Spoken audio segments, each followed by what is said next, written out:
আবু জেহেল মার্কা মুনাফিক যারা, এরা সত্য জিনিসটা চোখ দিয়া দেখবে, কান দিয়া শুনবে, এরপর অন্তর দিয়া এটা স্বীকার করবে না। যেই কারণে আল্লাহ বলেন ওয়ালাহুম আযাবুন আযীম।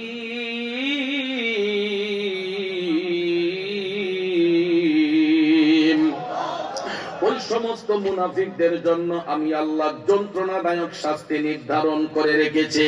আপনারা বলেন তাইরে এই আবু জেহেলের অনুসারীরা এখন পর্যন্ত আছে না নাই? এরা অতীতেও ছিল, বর্তমানেও আছে, ভবিষ্যতেও থাকবে। কথা কোন ঠিক কিনা?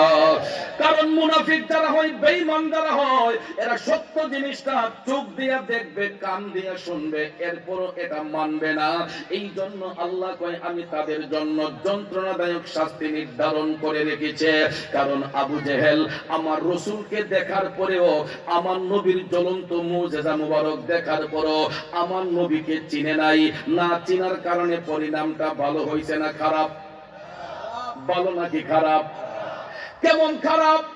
হাজী সাহেবরা যার জ্বলন্ত উদাহরণ, যারা মক্কা শরীফ মদিনা শরীফ গিয়েছেন, অবশ্যই মক্কা শরীফে যারা গিয়েছেন দেখবেন বাইতুল্লাহ শরীফে 7টা চক্কর দেওয়ার পরে সাফা মারওয়াতে 7টা চক্কর দিয়ে বের হওয়ার সাথে সাথেই নাকের আগার মধ্যে পড়ে মিস্টার আবু জেহেলের বাড়ি।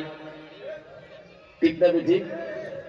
আল্লাহ পাক 2017 সাল থেকে যাওয়া শুরু করেছি, এখন পর্যন্ত আল্লাহ রাব্বুল আলামিন অধম গুনাহগারকে কবুল করেছেন।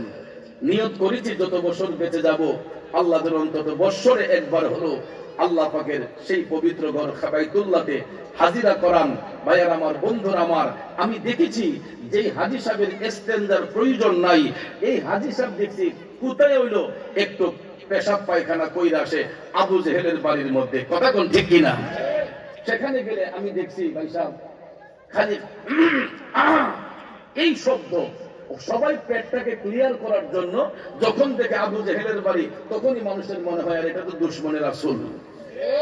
কথা কোন ঠিক কিনা?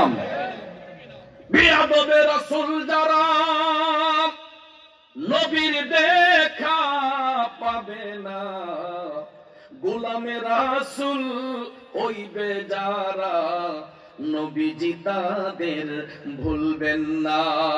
কথা বলেন ঠিক না বিজে? এখন এখানে প্রশ্ন করতে পারেন হুজুর সবাই তো বলল আশিকে রাসূল হইবে যারা নবী তাদের ভুলবে না। ভাইয়ের আমার, বন্ধুরা আমার, আশিকে রাসূল কথাটা এটা সাধারণ কোনো কথা নয়।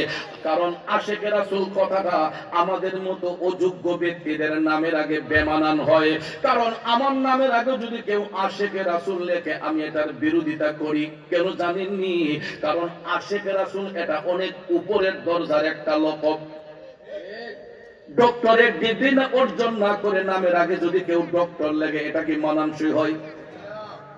এফআরসিএস না হইয়া যদি নামের আগে এফআরসিএস লেখা হয়, মানানসই হয়?